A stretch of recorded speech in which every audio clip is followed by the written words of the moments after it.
نحمده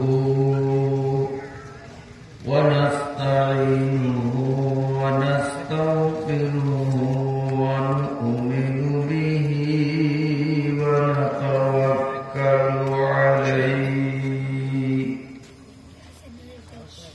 ونعوذ بالله من شرور أنفسنا من يهده الله فلا مضل له ومن يضلله فلا هادي له ونشهد أن لا إله إلا الله وحده لا شريك له ونشهد أن سيدنا وسندنا وحبيبنا وطبيب قلوبنا محمد المبعوث إلينا بشيرا ونذيرا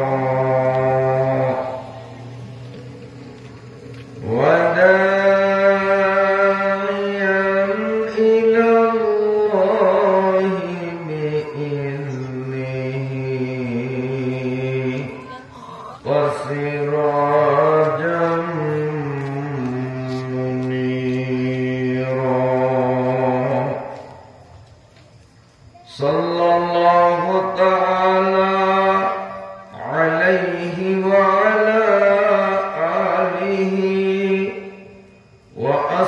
وأصحابه وأتباعه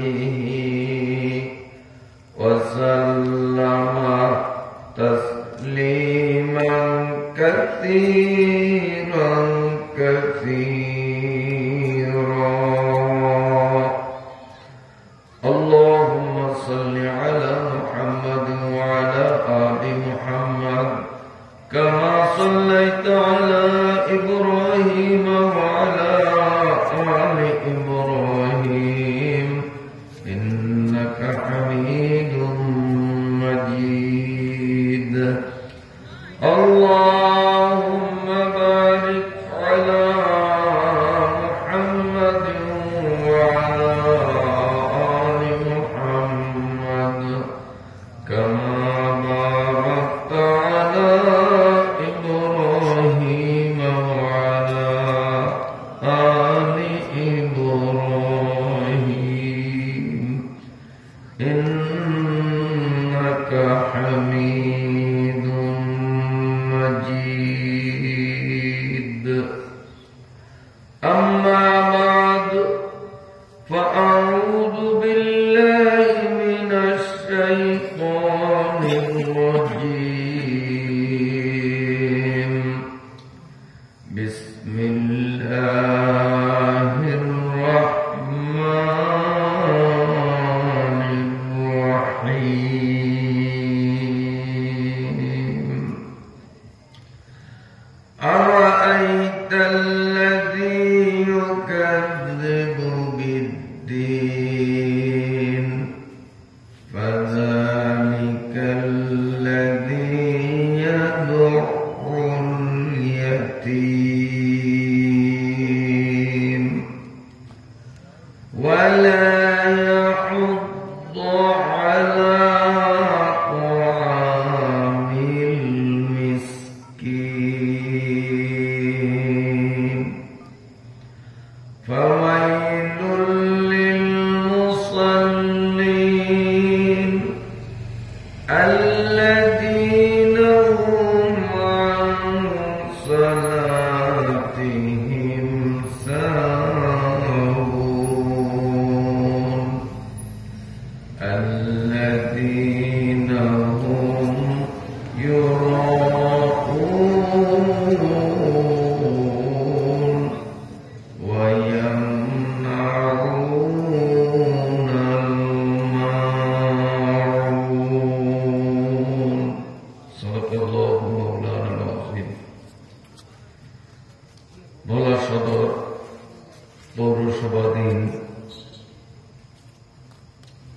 মাখজানুল উলুম দারুল আইতাম মাদ্রাসার উদ্যোগে হাওলাদার বাড়ির জামে মসজিদ চত্বরে 2 দিন ব্যাপী আয়োজিত চতুর্থ বার্ষিক তাফসীরুল কোরআন ওয়াজ মাহফিলের আজ প্রথম দিনের সমাপনী পর্বের মহতারম সভাপতি, সম্মানিত মুরব্বীগণ, উপস্থিত সর্বস্তরের সমবেত দ্বীনী ভাইয়েরা, পর্দার আড়ালের সম্মানিতা মায়েরা, বোনেরা ও মেয়েরা, গেল কয়েকদিন আগে নবীপুর সাইক্লিং সেন্টারের দক্ষিণ পাশে তহসিলদার বাড়ির দরজার মাদ্রাসা অর্থাৎ নবীপুর মাদ্রাসার ময়দানে এই সূরাটি আমি তিলাওয়াত করেছিলাম। রাতের গভীরতার কারণে ধারাবাহিকভাবে সেদিন সূরাটির আলোচনার ইচ্ছা থাকলেও সময়ের কারণে সম্ভব হয়ে ওঠেনি। তখনই আপনাদের এই দারুল আইতাম মাখজানুল উলুম মাদ্রাসার প্রতিষ্ঠাতা পরিচালক হযরত মাওলানা ইমদাদ সাহেব, যিনি এতক্ষণ আপনাদের সামনে অত্যন্ত নসিহতপূর্ণ আলোচনা করেছেন, তিনি আমার কাছে অনুরোধ জানাইছেন যে হুজুর, এই আরাআইতাল্লাযী সূরার তাফসীর আমার মাদ্রাসার মাহফিলে আমরা শুনব।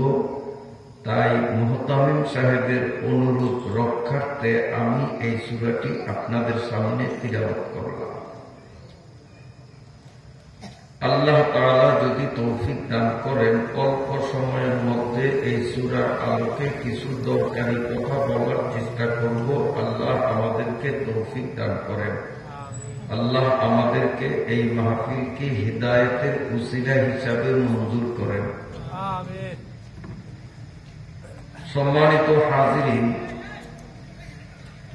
পৃথিবীতে আমরা যত মানুষজন এদিকটা একটা মাইক্রোবাস আছে, মাইক্রোবাস গুলোর মানুষের কাছে আশ্চর্যের কিছু না, হেলিকপ্টারও আশ্চর্যের কিছু না, কারণ দেখতে দেখতেই আমরা বুড়ো হয়ে গেছি, চুলদারি পাকিয়ে ফেলাইছি। একটা মাইক্রো আসলো আর ওদিক তাকাইবেন আশ্চর্য, এখনো তাকে অনেকে। তাইলে আজকে মাইক্রো দ্বারা স্টেজে উঠাইতে বলি আমি না, আমি মাইক্রোর দিকে ভালো করে মাইক্রো বাস, তাই কোরআনের থেকে নজর সরাই মাইক্রোবাসের দিকে নিবেন, এর চেয়ে বড় লজ্জাজনক কিছু হইতে পারে আমার মনে হয় না। একটা হেলিকপ্টারও যদি এখানে মাঠে নামে, আমরা আল্লাহর কোরআনের আলোচনা, দ্বীনের আলোচনা, হাদিসের আলোচনার থেকে আমার চেহারা আমি ফিরাইব না, একমত হইতে পারেন না। এক শিক্ষক ক্লাসে ছাত্রদেরকে হাদিস পড়াইতেছে, মাদ্রাসা শিক্ষক।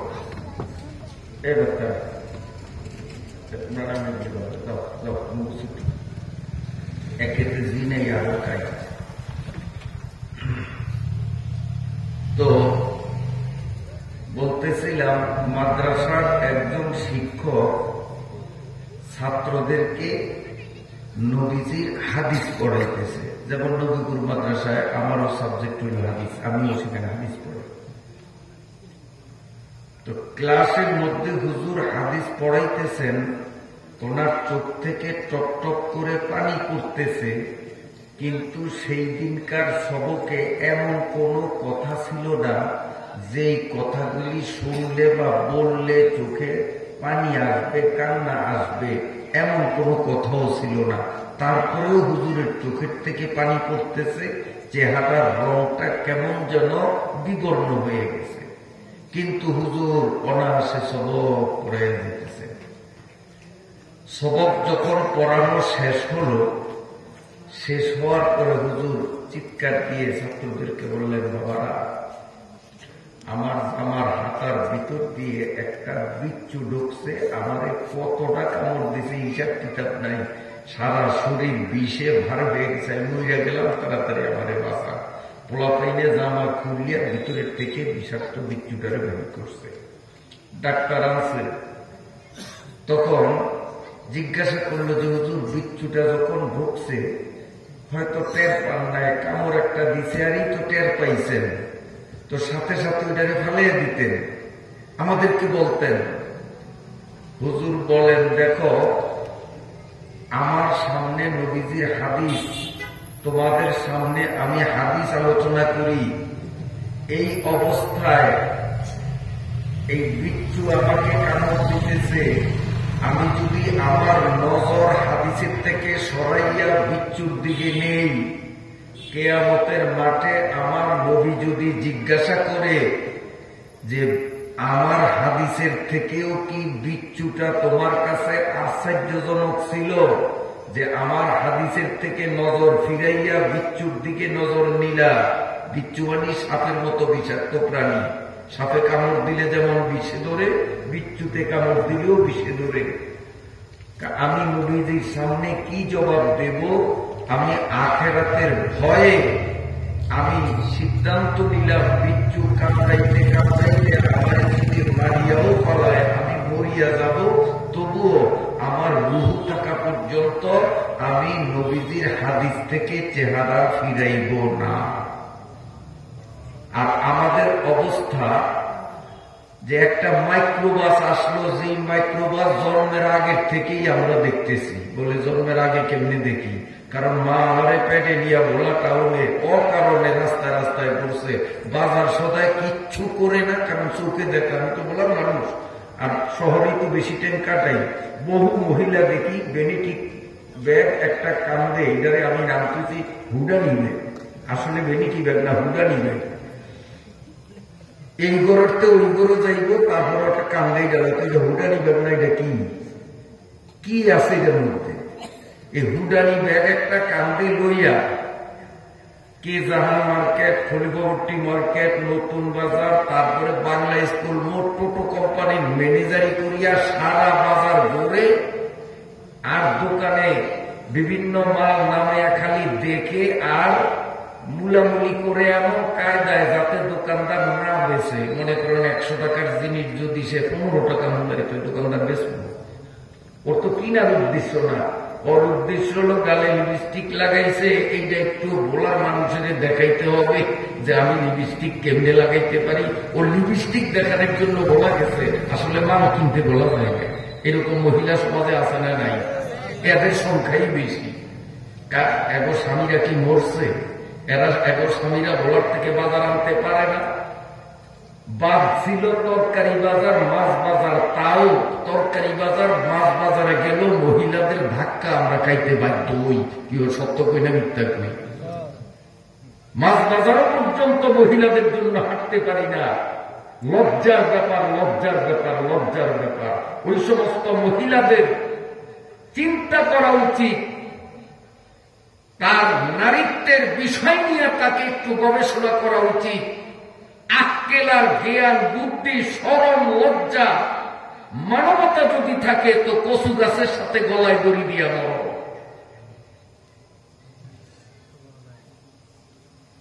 তো মা পেটের মধ্যে নিয়েই তো বলা রাস্তায় রাস্তায় ঘুরছে, আর মাইক্রোবাস এই পাশে দিয়ে একটা ওই পাশে দিয়ে একটা গেছে। এই জন্য বলছি যে এই মাইক্রোবাস জন্মের আগের থেকেই দেখছি, মার পেটে থেকেও দেখছি।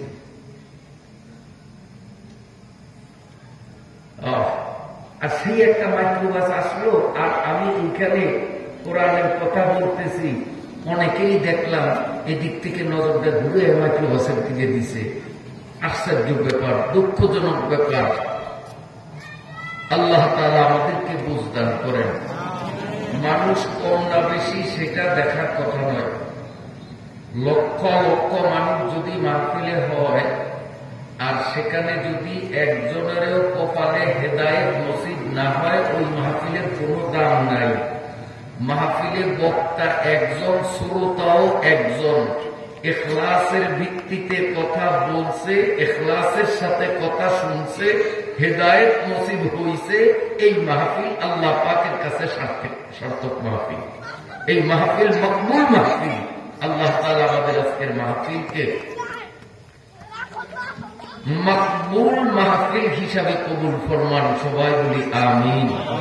মহাব্বতে বলি আমিন। সম্মানিত সুধী মণ্ডলী, মাওলানা ইমদাদ সাহেব কোরআনুল কারীমের 2 জায়গার থেকে 2টা আয়াত তার খুতবার মধ্যে তিনি তিলাওয়াত করেছেন। তার দ্বিতীয় আয়াতটা ছিল ইয়া আইয়ুহাল্লাযীনা আমানুত্তাকুল্লাহ ওয়া যারু মা বাকিয়া মিনার রিবা। এই আয়াত পড়ছিলেন হুজুরে, আমার আগে হুজুরে ভুলে গেছে, হয়তো আপনাকে মুখস্থ নাই, কিন্তু এখন আমি কইছি আর এখনো মনে পড়ে না যে এটাও তো আমরা দুজুরে কইছে। এই আমরা দুজুরের আয়াতই কইছি, আমার আয়াত হলো আড়াইতাল্লা যে আইতে আছি সামনে, এখনকার ডলে আমরা দুজুরে। বাংলা অর্থ কি? এই অর্থটা বোঝার আগে শোনেন, কোরআন শরীফ কি একসাথে 30 পারা আইছে? একসাথে আইছে?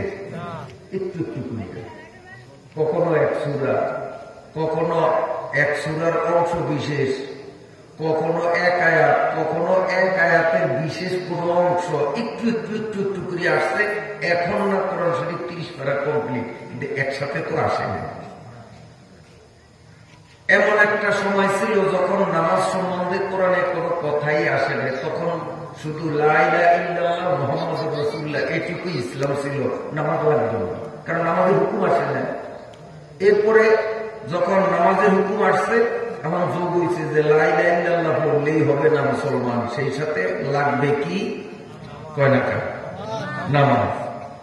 আবার কিছুদিন পরে যখন রোজার আয়াত নাযিল হয়ে গেছে, এখন কয় শুধু কলেমা পড়লে আর 5 ওয়াক্ত নামাজ পড়লেই হবে না, বছরে 1 মাস রোজাও রাখা লাগবে।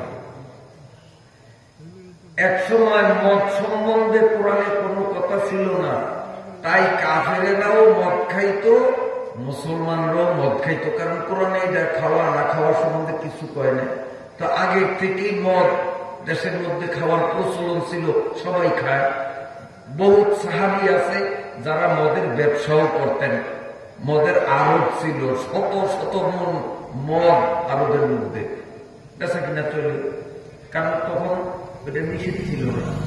যখনই কোরআনের আয়াত নাযিল হয়ে গেল ইন্নামাল খামরু ওয়াল মাইসিরু রিজসুন মিন আমালিশ শাইতান, আয়াতের মাধ্যমে মদকে যখন আল্লাহ হারাম ঘোষণা করছেন, তারপর হইতে মুসলমানরা চিন্তা করলো শুধু কলেমা পড়লেই মুসলমান হওয়া যাবে না, সেই সাথে যেমন নামাজ লাগবে, সেই সাথে তেমন রোজা লাগবে, সেই সাথে মদ খাওয়াও বাদ দিতে হবে, সব মিলিয়েই হবে মুসলমান। এই যে একটা মাইক দেখেন, এই হলো স্পিকার, এটা হলো কি আপনার স্ট্যান্ড, ওই হলো মেশিন, উপরে আছে হর্ন, হর্নের হোগার মধ্যে আছে ইউনিট, লম্বা আছে তার, সবগুলো মিলিয়েই তো মাইক, সবগুলো মিলিয়েই কি মাইক। এখন সব আছে, খালি তার নেই, সিওন তার, ছোট্ট তার, কেসি দিয়ে কাটিয়া ভালো দেন। এই মাইকের কথা কইব, মাইকের কথা কইব, এই মাইক দিয়ে আমি ওয়াজ করলে আপনারা শুনবেন। সব আছে, 1000 টাকার দামের পার্ট সব আছে, খালি 2 টাকা দামের একটুখানি তার দাম, তার 2 টাকা, এডিট নাই। এই মাইকের কোন মূল্য আছে? চলবে? তো শুধু কলেমা পড়লাম, গাল বলিয়া দাড়ি রাখলাম, নামাজ পড়ি না, তো তোমার ইসলামেরও দাম নাই, ইসলামেরও দাম নাই। কারণ আল্লাহ যেটা বলছে করার জন্য সেটা করব, আল্লাহ যেটা নিষেধ করছেন যেটা করিও না, সেটার ধারে কাছেও যাইব না, এইটার নাম হইল মুসলমান। আমার কথা বুঝাইতে পারছিনি? মুসলমানি বওয়াদ গরদান নেহাদান এনানে খুদ বদস্তে খাজাদান। মুসলমানের অর্থ আল্লাহ যেটা করতে বলছে সেটা করব, যেটা ছাড়তে বলছেন সেটা বলেন করব না ছাড়ব? ছাড়ব। যখনই মদের আয়াত নাযিল হইল মদ হারাম, আর নবী আলাইহিস সালাম মদিনার মসজিদ থেকে যখন এই আয়াত ঘোষণা দিয়া দিলেন, সাহাবা ইকরাম যখনই শুনলেন, ওই যে আরবের মধ্যে শত শত মন মদ বড় বড় মটকির মধ্যে ছিল, সব ড্রেনের কিনারে নিয়ে দিছে ঢালিয়া, পুরা মদিনা টাউনের ড্রেন ভরিয়া রাস্তার উপর দিয়া মদের জোয়ার বলতে লাগছে, সব ফালিয়ে দিছে, এক ফোঁটা মদ রাখেন। শুধু তাই না, এরপরে ওই মটকিগুলি, যে মাটির মটকির ভিতরে মদ রাখত, এই মটকিগুলি রাস্তার কিনারে আনিয়া ঘর থেকে বাহির করিয়া পাথর দিয়া পিডিয়া পিডিয়া সব টুকরা টুকরা করিয়া ফেলাইছে। তো নবী আলাইহিস সালাতু ওয়াস সালাম এই খবর পাইয়া দৌড়ে আসছে, আসিয়া কয় মদ হারাম, আয়াত আল্লাহ নাযিল করছে, কাজী মদ তোমরা খাইবে না, মদ তোমরা বেচবা না, মদ ফালাইয়া দিছ, ভালো কাম করছো। বান্ডরাই কি দোষ করছে? বান্ডরারে পানি দিয়া ধুয়ে দেয়া রাখলে এটার মধ্যে তো গম রাখা যাইত, এতদিন মদ রাখছো, এখন এটার মধ্যে চাল রাখা যাইত, এটার মধ্যে গম রাখা যাইত, এটার মধ্যে ডাইল রাখা যাইত, বান্ডরা তো ব্যবহারে চলতো, ধুয়ে নিত চলতো, এটা ভাবছ কারা? নবী আলাইহিস সালাম যে কথা বলছে, কথাটা কি যুক্তি আছে না না? হ্যাঁ, বান্ডরার কোন দোষ আছে? বান্ডর তো দোষ নাই, ওটা ধুয়ে নিলেই তো পবিত্র গেল গিয়া। তো সাহাবা ইকরাম উত্তরে বলেন যে হুজুর, এই বান্ডটার মধ্যেই মদ আছে, আর এইটার তো লইয়া লইয়াই মদ খাইছি, এই বান্ডটা যদি গড় থাকে আর এই বান্ডটারে দেখলেই হয়তো ওই মদের সুখ মনের মধ্যে আসবে, তখন হয়তো শয়তানের ধোকায় পড়িয়া বাজারে কোনো দোকানে যাইয়া মদ কিনিয়া মদ খাইতে পারি, সম্ভাবনা আছে। কাজী মদের কল্পনাও যেন আমাদের মনের ধারে কাছে না আসে, এই জন্য যে পাত্রে মদ রাখছি ওই পাত্রগুলিও বাইরে বলে গেছে। তারাও মুসলমান আর আমরাও মুসলমান। তো এক সময় সুদ সম্পর্কেও কোরআনে কোন আয়াত নাযিল হয় না যখন, তখন আরব দেশের পূর্ব রীতি অনুযায়ী মুসলমান কাফের সবাই সুদি লেনদেন করত, মুসলমানরা করত, কাফেররাও করত। যখনই কোরআন শরীফের মধ্যে আয়াত নাযিল হয়ে গেল যে সুদ দেওয়া হারাম, সুদ নেওয়াও হারাম, দেওয়াও হারাম, কথা কিন্তু খুব সূক্ষ্ম কথা, খেয়ালে শুনবেন, সুদ দেওয়াও হারাম, সুদ নেওয়াও হারাম, এইটা যখন আয়াত নাযিল হয়ে গেল, তো সাহাবা ইকরাম সবাই 100 সিদ্ধান্ত নিল, আর আমরা জীবনে সুদ খাব না, জীবনে কাউকে সুদ দেব না। সবাই একমত হয়ে গেছে। পেশ খাইল এক জায়গায়, কোনটা? এই আয়াত নাযিলের আগে মনে করেন এই ওনার সাথে আর আমার সাথে এখনো মদের আয়াত নাযিল হয় না, এটা বুঝার জন্য একটা উদাহরণ দিয়া বলি। মদের আয়াত এখনো নাযিল হয় নয়, মদ যে হারাম, সেই সময় যখন মদের ব্যবহার জায়েজ ছিল, সেই সময় আরেকগুলো সুদ যখন জায়েজ ছিল, তখন ওনার সাথে আমার সাথে চুক্তি ছিল কি, যে আমি ওনাকে 2 লক্ষ টাকা দিলাম, 2 লক্ষ টাকার 2 লক্ষ টাকা আমাকে দিবে, আমার টাকা যতদিন উনি খাটাইবে ততদিন মাসে মাসে আমাকে 10,000 টাকা দিবে শুরু। এরকম প্রচলন আমাদের দেশে আছে না? যতদিন আমার টাকা ওনার কাছে 2 লাখ থাকবে, প্রতি মাসে মাসে 10,000 টাকা আমাকে দিবে। এটা কি সুদ? যাচ্ছিল। এখন এই চুক্তির সাথে ওনার সাথে আমি লেনদেন করতেছি, করতে করতে এখন ওনার থেকে আমি 50,000 টাকা সুদ উসুল করছি, খাইছি। আমার মূলধন ওনার কাছে আছে, আর ওনার থেকে যে 10,000 করিয়া মাসে আনছি, এরকম 5 মাসে 5 দশম 50,000 টাকা আনছি। এটা কি টাকা আনছি? সুদের টাকা। কখনো কিন্তু সুদের আয়াত নাযিল হয় নাই। আর আমার টাকা উনি আরো 5 মাস খাটাইবে, তারপরে দিবে, তাইলে আমি সামনে আরো ওনার থেকে সুদের কয় টাকা পাবো? কত পাবো? 50,000। কিন্তু খাইছি, উসুল করছি, আর এখনো আরো 50 পাবো। কথা বোঝেন না? 50,000 ওনার থেকে আমি পাবো। ওই অবস্থায় আয়াত নাযিল হয়ে গেল, ইয়া আইয়ুহাল্লাযীনা আমানুত্তাকুল্লাহ ওয়া যারু মা বাকিয়া মিনার রিবা। এ মুসলমানেরা, যদি তুমি তোমারে মুসলমান মনে করিয়া থাকো, সুদের আয়াতের বিধান নাজিলের আগে শুধু 50,000 না, যত টাকা তুমি সুদ খাইছো সেইটা মাপ, এর জন্য কোনো গুনাহ হবে না। তখন আল্লাহর কোন আইন ছিল না। আল্লাহ যখন এখন হারাম ঘোষণা করছে, অতএব বাকি 50,000 যেটা পাইবা এইটা আর উসুল করতে পারবা না। আগের উসুল করা 50,000-এর 1 পয়সাও ফেরত দেওয়া লাগবে না। আগেরটা ফেরত দেওয়া লাগবে না, নতুন করিয়া 1 পয়সাও তার থেকে উসুল করতে পারবা না। ফালাকুম রুউসু আমওয়ালিকুম, শুধুমাত্র তার থেকে মূলধন যেটা তাকে দিয়েছিলাম সেটাই ফেরত নেওয়া যাবে, সুদের 1 পয়সাও নেওয়া যাবে না।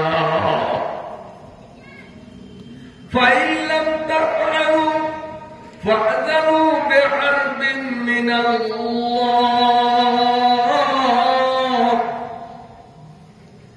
মাওলানা সাহেব আয়াতের অর্থ করেছেন, যদি তোমরা কোরআনের এই বয়ান শোনার পরেও যদি কারবার না ছাড়ো, ফাযরু বিহারবিন মিনাল্লাহ, আল্লাহর সাথে তোমরা যুদ্ধের জন্য তৈরি হয়ে যাও। এভাবে বলছে না, আসলে শাব্দিক অর্থ বলছে উনি। এটার দ্বারা উদ্দেশ্য হল এই। আচ্ছা, সেটা বলার আগে বলি, যুদ্ধ হয় বন্ধুর সাথে না শত্রুর সাথে? কথা বলে হামাসে আর নেতানিয়াহু খুব বন্ধু না? আমরা মনে হয় কোন দেশে বাস করেন, পৃথিবীর নাম কোন উপগ্রহে প্রোগ্রাম করি না। হামাস নাম শোনেন না? অনেকে কয়ে কি দুধ দিয়া খায় না চিনি দিয়া খায়, কে জানে না নুন দিয়া খায়। হামাস হামাস নাম শোনেন না?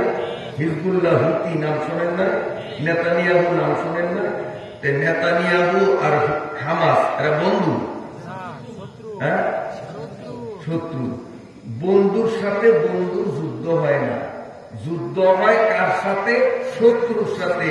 তো ফাযানু বিহারবিন মিনাল্লাহর অর্থ হলো যে সুদ হারাম। কোরআনের এই বাণী শোনার পরেও যে সুদ খায় আর যে সুদ দেয়, এই দুটো সূরায় আল্লাহর দুশমন, আল্লাহর শত্রু। এগুলো আয়াতের ব্যাখ্যা। হুজুর যেটা বলছেন সেটা শাব্দিক অর্থ, কিন্তু আয়াতের দ্বারা উদ্দেশ্য হল সুদদাতা সুদগ্রহীতা দোনোটাই আল্লাহর শত্রু। যদিও সে হজ করে, যদিও সে নামাজ পড়ে, যদিও সে তাহাজ্জুদ করে, কিন্তু সুদের কারণে সে আল্লাহর বন্ধু হতে পারল না। হাজী সাহেব হইয়াও আল্লাহর শত্রু হইল, তাহাজ্জুদ গুজার হইয়াও আল্লাহর শত্রু হইল। একবারে 3 চিল্লা না 1 বছর তাবলীগে সময় দিয়াও সুদ না ছাড়ার কারণে সে কি হবে? আল্লাহর ওলি না শত্রু? কি হবে? আল্লাহর শত্রু। আল্লাহর শত্রু হয়ে যায়।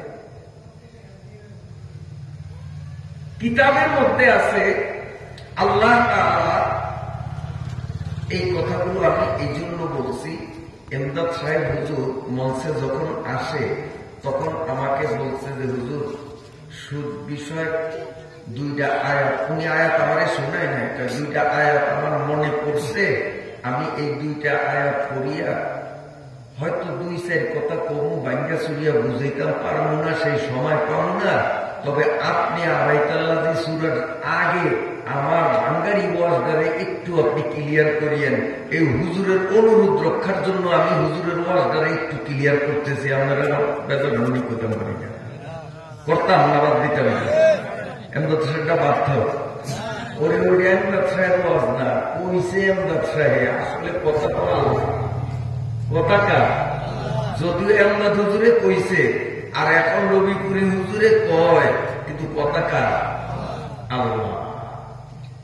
আল্লাহ আল্লাহ রাব্বুল আলামিন নবী দাউদকে ডাকিয়া বলেন, ও দাউদ নবী, দুনিয়ার মানুষের আমি আল্লাহর পক্ষ থেকে তুমি জানাইয়া দাও, আমি সুদ হারাম ঘোষণা করার পরেও যারা সুদ খায় এই মানুষগুলো হাসরের মাঠে যখন পাগলের মতো উঠবে, জিনে ধরা ব্যক্তির মতো যখন উঠিয়া কোদাকুদি লাফালাফি নাচানাচি করতে থাকবে, ওই অবস্থাতে জাহান্নামের একদম নির্দয় নিষ্ঠুর ফেরেশতারা এক মুঠ আগুনের শলা আনবে। শলা বুঝুন তো, ঝাড়ু ঝাড়ু ঝাড়ু শলা আছে না, কাইসা শলা, এইরকম এক মুঠ শলা আনবে। এই শলাগুলো হলো আগুনের শলা, জাহান্নামের ধাউ ধাউ করে আগুন জ্বলবে। এইরকম জ্বলন্ত এক মুঠ শলা আনিয়া ওই সুদখোর মানুষগুলোর দুই চোখের মধ্যে গুতাইতে থাকবে, আর বলবে সুদ খাওয়ার সুদটা কেমন লাগে এবার বুঝিয়া না। সবাই বলি নাউযুবিল্লাহ। ফাসাউফা তারা ইযান কাতাফাল গুবারু, আল্লাহ, ফাসাউফা তারা ইযান কাতাফাল গুবারু আফারাসুন তাতার জিলিকা আমিল হিমারু। আল্লাহ যখন বলছেন যে কিয়ামতের মাঠ হবে, আর কিয়ামতের মাঠে সুদখোরদের চোখের মধ্যে আগুনের শলা দিয়া গুতানো হবে, এই কথাগুলি সত্য হবে না মিথ্যা হবে? আল্লাহর থেকে সত্যবাদী পৃথিবীতে আর কেউ আছে? কেউ আছে? ওমান আসদাকু মিনাল্লাহি কিলা। আল্লাহর থেকে সত্যবাদী পৃথিবীতে কেউ নাই। আল্লাহ যা বলছেন সব সত্য বলছেন। আল্লাহ পাকের পবিত্র কোরআনে কোন অবান্তর অবাস্তব মিথ্যা কোন কথা বলছে আজ পর্যন্ত পৃথিবীর কোন বিজ্ঞানী, দার্শনিক, অমুসলিম, কোরআনের দুশ্মনরাও বাহির করতে পারেনি। বরং কোরআনের সামনে এসে তারা মাথা নত করে তারাই বলে, we can never say that any theory is final, but the Holy Quran for Muslim is a book no doubt it in। তারা আল্লাহর কোরআনের সামনে মাথা নত করে বলে যে আসলে গভীরভাবে চিন্তা করলে দেখা যায় যে পৃথিবীতে নির্ভুল, সঠিক, সত্য, বাস্তবধর্মী কোন বই যদি থাকিয়া থাকে তো মুসলমানদের কোরআন ছাড়া দ্বিতীয় আর কিছু নাই। এই কোরআনের মধ্যে থিওরি আছে, মানুষের মুখ দিয়া যে কথা বলে, এই যে এখন আমি বলতেছি, এই কথাগুলি বিলুপ্ত হয় না, এই কথাগুলি বাতাসের মধ্যে ভাসে। এই যে এখন যা বলতেছি এসব কিন্তু বাতাসে আছে। আদম আলাইহিস সালাম যেদিন দুনিয়াতে আসছেন সেদিন থেকে কিয়ামত পর্যন্ত পৃথিবীতে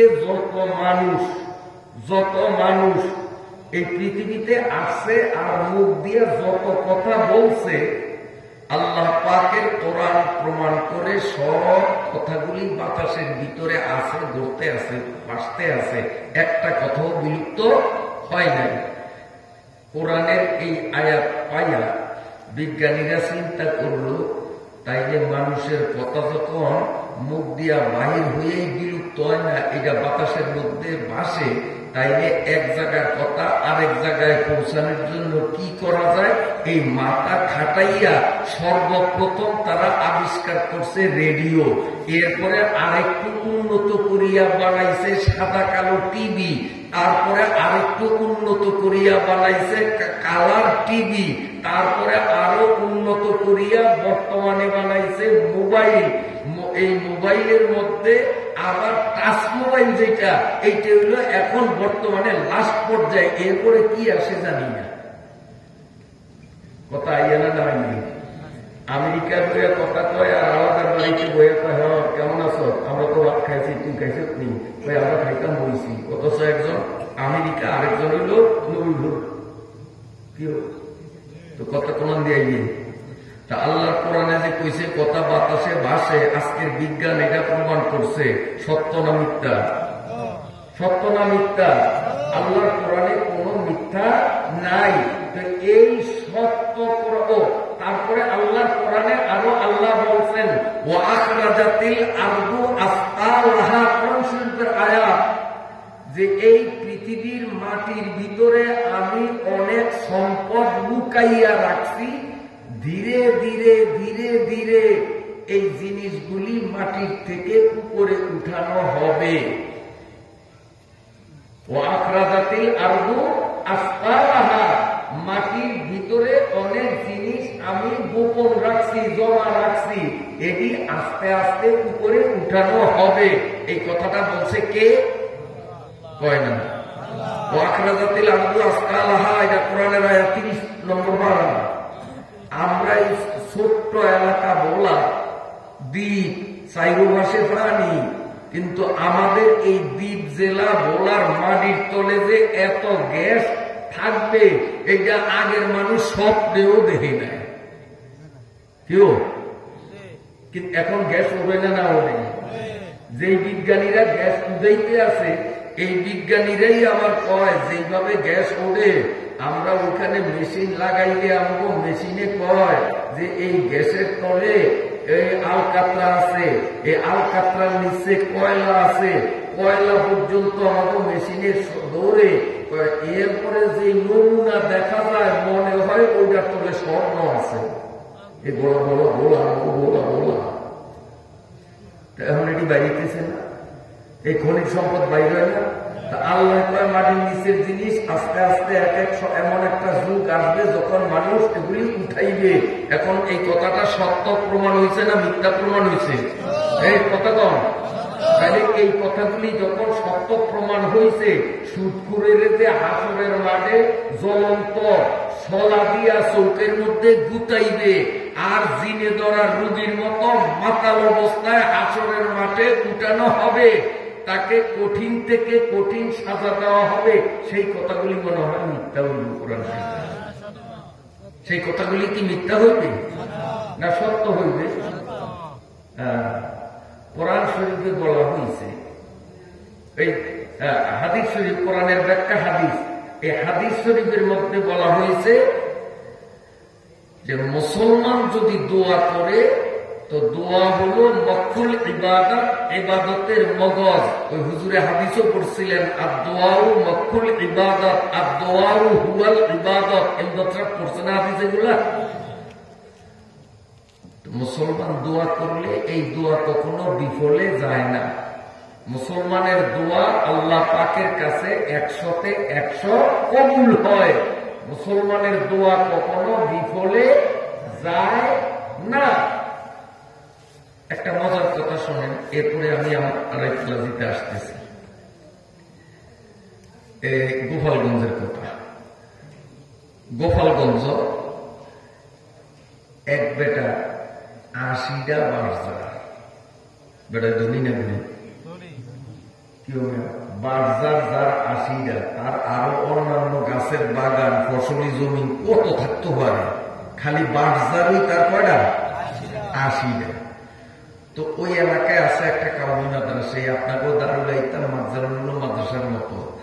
মাদ্রাসার এই যে বার্ষিক মাহফিলের জন্য এগুলো তো মনে হয় সব ডেকোরেশন থেকে ভাড়া আছে, কিন্তু এই এরকম ছোটখাটো মাদ্রাসা ভাড়া আনি, কিন্তু বড় বড় মাদ্রাসা যেগুলি, যেমন আমি আলীনগর মাদ্রাসায় ছিলাম, আমরা কিন্তু ভাড়া আনতাম না। আমরা করতাম কি, পুরা এলাকার মধ্যে নামিয়া যাগো সুপারি বাগান আছে, যাগো বাজার আছে, তাদের কাছে গিয়ে সুপারি গাছ, বাঁশ এগুলো কালেকশন করতাম, এ দিয়ে প্যান্ডেল করতাম। সেই প্যান্ডেলে ওয়াজ হইতো। এখনো সেই সিস্টেম সেই দেশে আলীনগর এখনো চালু আছে, চরপাতা এখনো চালু আছে, চরখলিবা এখনো চালু আছে। গ্রাম থেকে এইভাবে যাগো বাজার আছে, তাদের কাছে ভাই আমার মাদ্রাসায় মাহফিল, আল্লাহ রাস্তায় একটা বাস দেয়, মানুষের খুশিতে দেয়। আলহামদুলিল্লাহ, বাস লাগবো মনে করেন যা, তার চেয়ে অন্তত পক্ষে 50 গুণ বেশি হয়। এই আলীনগর মাদ্রাসায় তো বাসের পাহাড়ের মতো হয়ে যায়, উঁচু হয়ে যায়। তো মাহফিলের পরে এই বাসগুলি বিক্রি করে টাকাগুলি মাদ্রাসার ফান্ডে জমা হয়। এই বাস বাবদ মাদ্রাসায় বিশাল অঙ্কের একটা টাকা আলীনগর মাদ্রাসায় জমা হয় প্রতি বছর। আলহামদুলিল্লাহ, এটা খুশির খবর না? তো ওই গোপালগঞ্জের মাদ্রাসার মাহফিলের জন্য ছাত্র আর শিক্ষকরা বাস কালেকশন করতে নামছে। তো গরিব মানুষ, কেউ বাজার আছে একটা, কেউ দুইটা, হ্যাগো কাছে গেছে, কেউ একটা দিছে, কেউ দুইটা দিছে। ওই যে 80টা যার যেতেন, এই লোকটা কিন্তু এমন ওর আঙ্গুলের ভাগ দিয়ে জীবনে পানি ভরে না, বোঝেন তো? খুব দানবীর, খুব দানবীর, আঙ্গুলের ভাগ দিয়ে পানি ভরে না। এখন বড় হুজুরে পথে তেলে দেয়া মেয়া আমার মাদ্রাসার মাহফিল বাস কালেকশন করতে আসছি, আল্লাহ দিলে আপনার তো 80টা যার, ওই বেড়ার একটা যার, তারপরও 2টা বাস দিছে, আমাকে কি 2-1টা বাস দিবেন না? উনি আমার জীবনে এই পর্যন্ত আমার বাজারের থেকে আমি মানুষ মরিয়া গেলে মরা মানুষ মাটি দিব, হেরা যদি বাস করতে আইছে আমি এই বাস দিইনি, আর বুঝি বাস দিব, আমি বাস টাস দিতাম না। জানি কত হুজুরের মনটা খুশি হয়েছে না বেজার হয়েছে? খুশি হয়েছে না বেজার হয়েছে? অনেক বেজার হয়েছে না? এরপরেও হুজুরে হাতে ধরে হাতে, মেয়া আপনি একটা বাস যদি আল্লাহ রাস্তা দেন, আল্লাহ আপনার তো 5টা বাসও তো ঘরের মধ্যে দিতে হবে। আল্লাহ ঘরে নাম হয়, আমি দোয়া করলে আল্লাহ আপনার হয়তো 5টা বাসও তো দিলে দিতে পারে, আপনি একটা বাস আল্লাহ রাস্তা দেন না। এখন ওই কিরফিনিয়া বেটা চিন্তা করলো, বড় হুজুরে ধরছে, ছোট হুজুরে আগে তো বাগিয়ে দিতাম, এখন একটা মান ইজ্জতের ব্যাপারও আছে।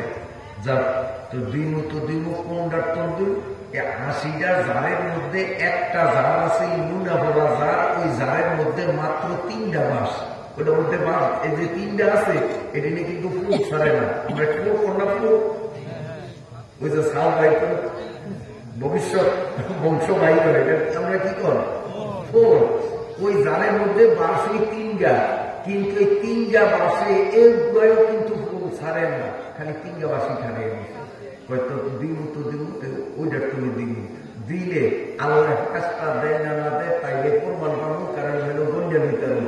আর বড় বড় যারা তো দিলে আল্লাহ কাজটা দিছে না দিছে, হ্যাঁ আমি বুঝুন কেমনি, এই কথা দিন যখন আল্লাহরে পরীক্ষা করণের জন্য এইবার তাইলে ওই আমার ওই যে 3টা বাস খারিয়ে নিচ্ছে, হ্যাঁ তোর একটা টেলিভিশন দিলে পছন্দ হয়। তো হুজুরে কে হুজুর তো বর্তা বাংলা একবারে দিব না, ল কাটছে একটা গেছে। এখন একটা বাস কাটছে আমার হাতে নিয়ে গেছে, এইতে তো খালি কেবল 2 দিন 1 দিন পরে যারো যায়, ফুল ছাড়েনি, ফুল ছাড়েনি, ফুল ছাড়েনি। কয়দিন পরে দেখে যে বাস আছে বলতে এখন আরো দেখেই দেখুন ছাড়ছে, কেমন কেমন দেখবে ও কদিন পরে দেখি এই হলুদ গাছ আসছে, আবার দেখবে বাসে গিয়ে ফুল আর গাছ আসছে। এখন দেখে ফুল নতুন ফুল ফার্স্ট রহমতে খাড়াচ্ছে, খারে এখন ফুল নাই, এখন বাস হয়ে গেছে গিয়া কয়েকটা লম্ব হয়েছে। এরপরে বছর পার হইল, এগুলিও 5টা বাস হয়ে গেছে। হুজুররা আবার এরপরের বছর বাস কালেকশনে নামছে, নামার পরে ওই মেয়ার লোকে কত দেখা, তো মেয়ারে দূরে দেখতেই ছাত্ররা তো হুজুর ওই কিরফিনিয়া বড় মেয়ে ওই হেমজেন না, সে সময় বাস দিব না, আরো আমরা সরম পাবো, হুজুর এই গেল আমরা এই রাস্তায় যাই, আমরা হেঁটে ধারেও যাই না।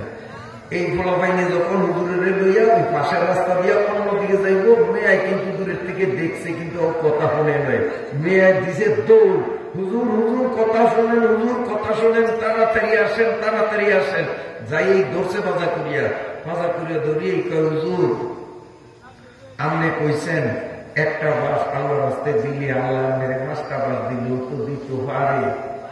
আমি পুরাপুরি বিশ্বাসও করি নয় আর পুরাপুরি অবিশ্বাসও করি না, কারণ মনের মধ্যে পুরা বিশ্বাসও আইয়ে না, আবার অবিশ্বাস করলো কাফের হয়ে যাবো। আমি দ্বিধা দ্বন্দ্বের মধ্যে থাকতেই কিন্তু দিছি বাস একটা, এমন ছায়াজান আল্লাহর কুদরত ছায়াজান আমার জানের মধ্যে হে আগের পুরান দুর্গও আছে, আর আপনার দোয়ার বরকতে 5টা ইনশাল্লাহ নতুন বাস খাড়িয়ে হয়েছে। কাজী আমার 80টা যার যা আছে সব আপনাদের সপিয়ে দিলাম। এইবার আপনাদের মাহফিলে যত বাঁশের দরকার পুরানো কালেকশনে যাইবেন না, আমার বাগানের এই মাথাতে ওই মাথা সব আপনাদের পারমিশন দিলাম, ইচ্ছা মতো কেটে লয়ে যাবে। বুঝ আল্লাহ দিলে কত।